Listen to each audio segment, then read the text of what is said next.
ये भी अनाउंस कर दिया कि अभी शहर को गया नहीं बोला जाएगा, गया जी बोला। पूरे भारत में कोई ऐसा जिला नहीं जिसके आगे जिसके पीछे जी शब्द लगता है। यह आदर सूचक शब्द है, लेकिन इस जिले में अति प्राचीन काल से ये खासियत है, यहाँ राम भी आए हैं, माँ सीता भी आई है, यहाँ उन लोगों ने भी पिंड दान किया है, यहाँ स्वयं विष्णु भी आए हैं। आज भी विष्णुपद विष्णु का पांव पूजा जाता है। यह अति प्राचीन है और हम आप भी प्राचीन है। कोई नए लोग नहीं है। चोला बदला है, शरीर बदला है, आत्मा तो मरती नहीं।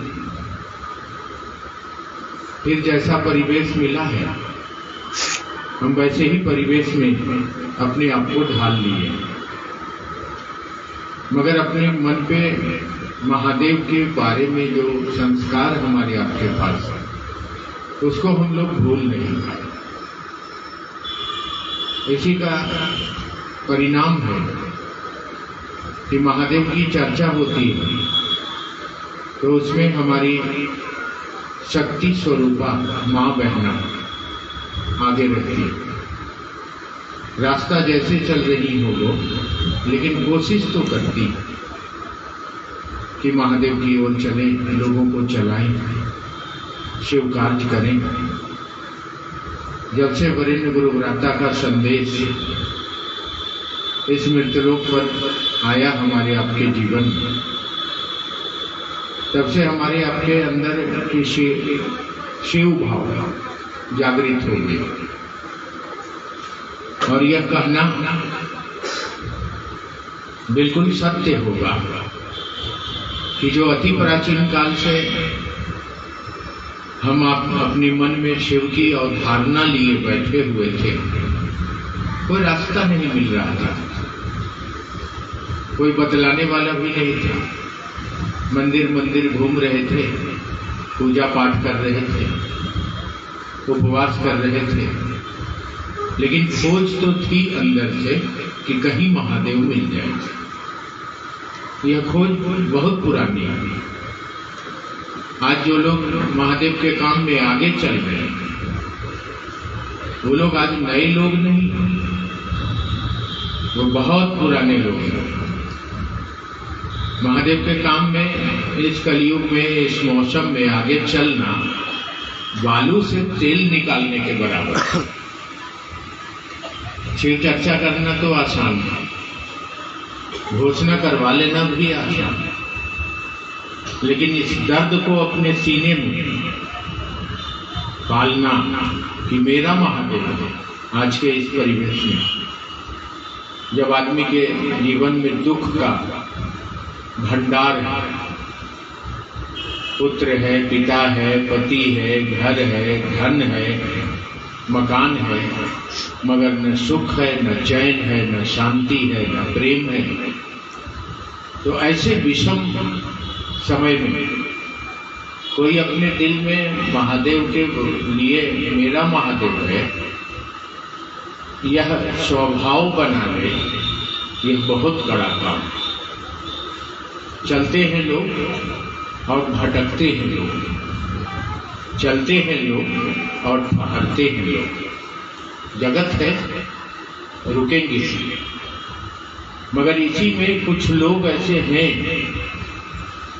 जो लगातार चल रहे हैं, दुख में, विपदा में, मुसीबत में, परेशानी में, वह रुक नहीं रहे हैं।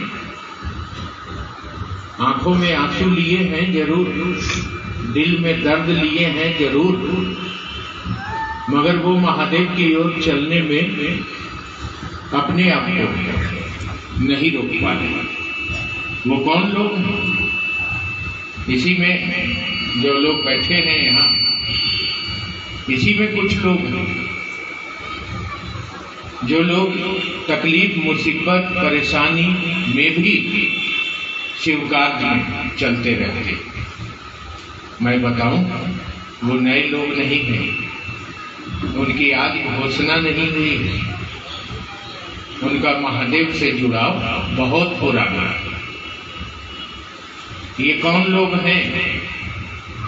पुस्तकें बतला रही हैं इनके बारे में कि अति प्राचीन काल का एक है निवर्तमान काल, जिसको सन और ईस्वी से हम लोग जानते हैं, जो 2025 अभी चल रहा है साल, और एक है ईसा पूर्व, यानी इस सन और ईस्वी से पहले एक समय ऐसा भी जो पुस्तकें बताती हैं।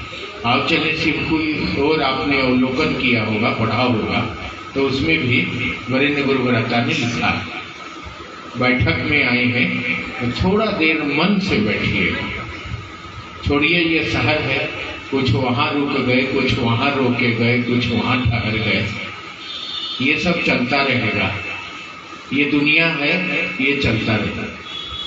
लेकिन आए हैं तो कुछ हम लोग चाहेंगे कि अपनी मानसिकता पर साहब दीदी का आशीर्वाद, शिव शिष्यता को प्रगाढ़ करके इसी धरती से, जहाँ इस तरह की व्यवस्थाएं हैं, संसार है, चलती रहती है, हम लोग निकलते हैं।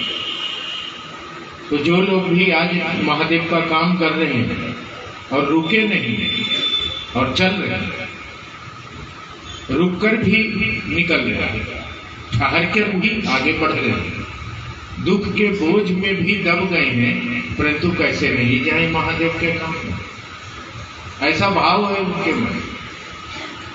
जिनके जीवन में कष्ट का दूरा बोझ है और फिर भी वो सप्ताह की चर्चा में, भ्रमण टोली में महादेव के काल में जा रहे हैं। पुस्तकों को जब हम लोग देखते हैं, पुरानी प्राचीन काल की जो हमारे आपके पास जो किताबें हैं, तो वो बताती है कि ईसा पूर्व जो 8000 वर्ष ईसा पूर्व का इतिहास है हमारे आपके पास। ईसा किसको कहते हैं? सन और ईस्वी को, यानी 2025 साल जो चल रहा है ये सन और ईस्वी है। इसके पहले 8000 10,000 वर्ष पहले इस सृष्टि में कुछ नहीं था। एक देवता थे जिनको पशुपति कहा जाता है, और वो पशुपति के रूप में एक तिपाया चारपाई पे बैठे हैं, तिपाया केबल पे बैठे हैं, 3 सर है, माथे में सिंह है, हाथ में एक पार्श्व है, एक त्रिशूल है, और बगल में जानवर खड़ा है। आज भी ये तस्वीर दिल्ली के संग्रहालय में रखा हुआ है। ये भारत अति प्राचीन काल के भारत के स्मृति से, मतलब खुदाई में जो प्राप्त हुए मोहनजोदड़ो और हड़प्पा के जमाने में, तो मिला है कि अति प्राचीन काल में एक देवता है जिनको पशुपति कहा जाता है, और उन्हीं से यह सृष्टि का कालक्रम चला है। यानी संसार में संस्कृति हो, सभ्यता हो, भारत से ही पूरी दुनिया में चली है। सृष्टि में, जगत में मनुष्य की उत्पत्ति, आदमी का निर्माण इसी भारत की भूमि पर हुआ है। उस समय कोई जात नहीं था, उस समय कोई हिंदू, मुसलमान, सिख, ईसाई धर्म, कोई वर्ण, कुछ नहीं था, मानव था, मनुष्य बना था। धीरे धीरे प्राचीन काल बीता और वैदिक काल प्रवेश किया, जिसमें ऋग्वेद, अथर्ववेद, यजुर्वेद और सामवेद, वैदिक काल प्रवेश किया। तो वैदिक काल के समय में जो अति प्राचीन काल में लोगों का जुड़ाव महादेव से ही रहा, माँ भगवती से ही रहा, दूसरा कोई देवी देवता थे ही नहीं। देवी देवता तो और जो हैं वो बाद में प्रतिष्ठित किए गए। ये हवा को पवन देव कह दिया गया, ये अग्नि को अग्नि देव कह दिया गया, ये बृहस्पति देव हो गए, ये सत्यनारायण हो गए। वैदिक काल में सत्य के देवता की पूजा हुई, इंद्र की पूजा हुई, तो इस तरह से देवताओं की प्रतिष्ठा बढ़ी। लेकिन अति प्राचीन काल में एकमात्र देवता है पशुपति महादेव और एकमात्र देवी है माँ भगवती। तो सृष्टि के प्रारंभ में जब संसार की उत्पत्ति हुई है, उस समय में जब यह आत्मा के रूप में सृष्टि में मनुष्य के शरीर में लोग आए हैं, वही लोग ना आज भी हैं, खाली शरीर बदल रहा है ना। बात समझने की कोशिश करें। ये कौन लोग हैं? तो अति प्राचीन काल में जो पुस्तकों में वर्णन है कि उनके देवता पशुपति हैं और उनकी माता भगवती, यानी महादेव और भगवती के सिवा कोई देवी देवता नहीं है, था ही नहीं। बाद में सब काल बीतता गया, वैदिक काल आया, तो वैदिक काल में इंद्र देवता हुए, फिर दूसरा मनुस्मृति आया, स्मृति का समय आया, फिर पुराण का समय आया, फिर अब रामायण महाभारत गीता का समय आया, फिर वर्तमान काल आया। तो धीरे धीरे धीरे धीरे समय बीतता गया और देवी देवताओं के रूप में लोगों को प्रतिष्ठित किया गया। मगर जो स्वयं प्रतिष्ठित देवता है हमारे आपके इस मृतलोक मृत भुवन, वह है देवाधिदेव महादेव और उनकी शक्ति आदि शक्ति माँ भगवती। यही दो मूल देवी और देवता इस पूरे सृष्टि के आदि हैं और अंत हैं, जिनको सनातन भी कहा जाता है, ईश्वर महेश्वर भी कहा जाता है। अब वैदिक काल जब आया है, अति प्राचीन काल के बाद जब वैदिक काल आया है, तो वैदिक काल में जो वेद के रचयिता लोग हैं, जो विद्वान लोग हैं, वेदों का निर्माण किया, उन लोगों ने इस धरती पर पद्धतियों का प्रचलन शुरू किया मनुष्य के लिए।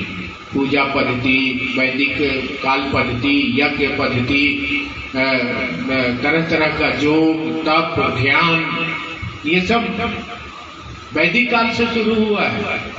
वैदिक काल के पहले कुछ नहीं है।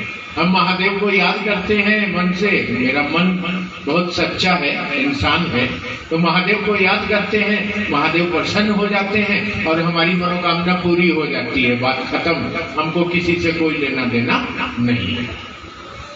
लेकिन जब युग बीता, दूसरा युग आया, वैदिक काल आया, तो वैदिक काल में कहा गया कि अब मनुष्य को योग, जप, तप आदि बंधनों में मानव जाति को बांधा गया। तो बहुत लोग वैदिक काल में इस बंधन में अपने आप को नहीं बांध पाए, बोले नहीं हमसे जप नहीं होगा। उस समय में 2-2 महीने का जप होता था। उस समय में कठोर साधना करने को बताया जाता था। उस समय में लोगों को जाप और पूजा की पद्धति बताई जाती थी। तो बहुत लोगों ने बात को माना और बहुत लोगों ने नहीं माना, बोले नहीं हम ये सब नहीं करेंगे, हमसे नहीं होगा। तो जो लोग इस बात को माने उनको वैदिक काल में आर्य कहा गया, और जो लोग इस बात को नहीं माने, बोले कि ना हम ठीक हैं, हम महादेवे और माँ भगवती के पास रहेंगे, हमारा तो पूरा हो ही जाता है, और दूसरा इधर उधर हमसे इतना जाप तप ध्यान व्रत पूजा नहीं होगा, हम महादेव और माँ भगवती के पास रहेंगे, हमको कोई मतलब नहीं। जो लोग वैदिक काल में इन पद्धतियों को नहीं माने उनको अनार्य कर दिया गया।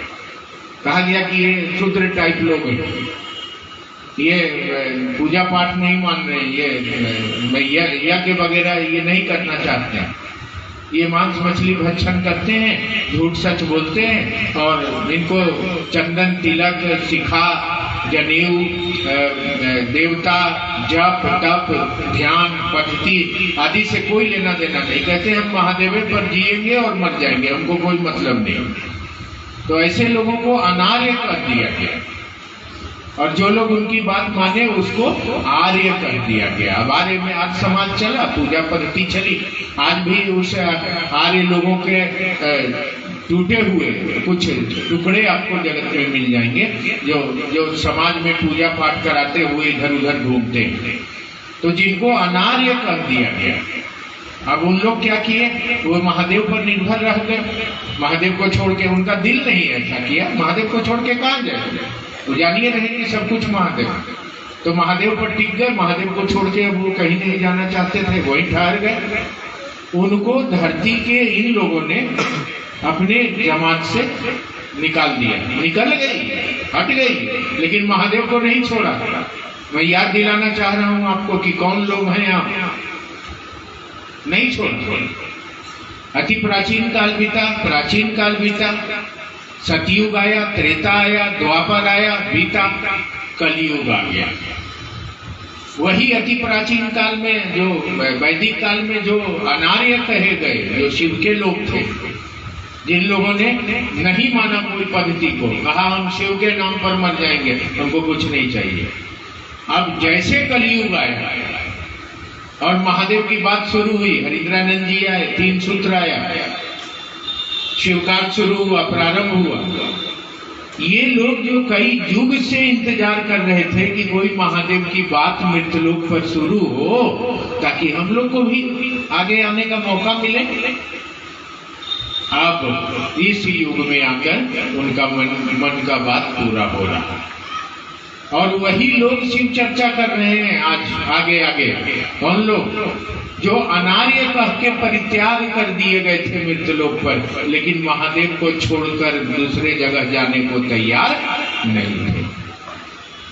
वही लोग महादेव का काम कर रहे हैं आगे आगे। कर तो सब लोग रहे हैं, मगर मैंने कहा था कि इस दुख में, कष्ट में, व्याधि में, परेशानी में, बीमारी में, मृतलोक के आकर्षण में, जगत के पीड़ा में, तरह तरह के चीजों में, धन में, धर्म में, आदमी के आकर्षण में कुछ नहीं तो चाह रहे हैं। वो सिर्फ चाह रहे हैं कि महादेव उतरे और लोगों के दिलों में उतरे और महादेव को उनके दिल में उतर के राज करें, महादेव की दया हो, सबका जीवन सुखमय हो, शिवमय हो, महादेव महादेव हो।